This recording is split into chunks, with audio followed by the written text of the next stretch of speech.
I think the thing about the film that really kept striking me was that there were all these choices that people were making, and yet they were seeing these choices as this sort of reality, like condition of reality. Like, and I think the woman who made the film, Vicky, her name is, she seemed to come to some understanding towards the end, but she kept using these passive phrases like, the kids are so overscheduled. As if somebody is scheduling her children.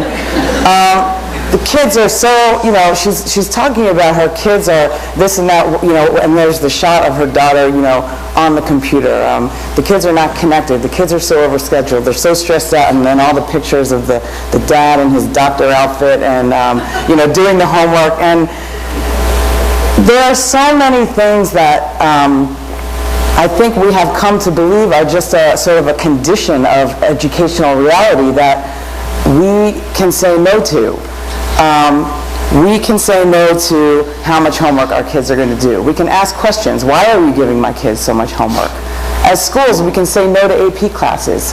Or the College Board is overhauling the AP curriculum, which I think is really great.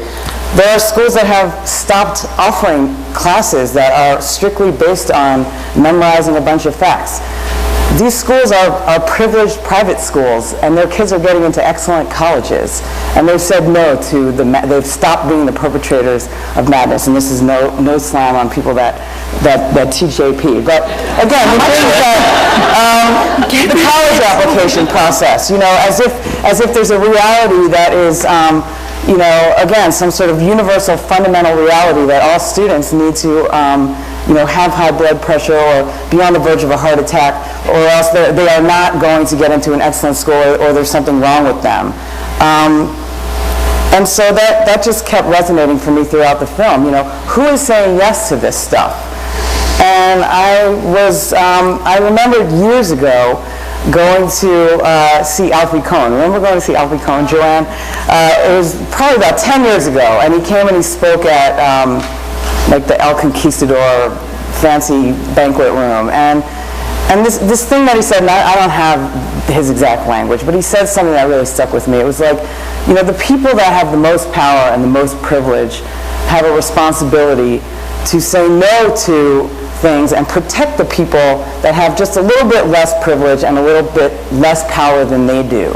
And so, there's a privilege in not having to be worried about No Child Left Behind and AYP determinations. There's a privilege to knowing that your school is not going to show up in the newspaper with a grade next to it.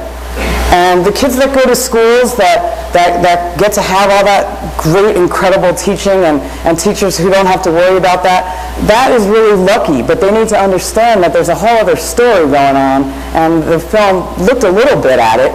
And there are two different stories. So you have people that are saying yes to a pressure that the advanced placement and the Harvard application and that whole process is creating. And then you have a whole other set of families that don't really have a lot of power or privilege to say no to a federal legislation that is putting teachers' names in the newspaper. Los Angeles started putting teachers' names in the newspaper attached to kids' test scores. Teachers are getting fired because of the grades that their schools are getting. And there is no privilege or power. So how do the people that have the privilege and power say no to those things? When you're at a party and somebody's talking about, my kid goes to a great school, what does that mean? Do you ask a question? What does that mean that your kid goes to a great school? What does that mean that your kid has a great teacher? Let's talk a little bit about that. Let's start saying no to the definition of great teaching and learning that only equals a test score, or only equals a percentage of kids that get into a certain college, or only equals the number of kids that are taking an advanced placement curriculum and passing those tests. We can all say no to that, regardless of where our kids go to. And I think, what I like about this film is that it really is sort of a call to arms. What if none of the applicants to Harvard in 5 years had a single advanced placement class on their transcript? What would Harvard do?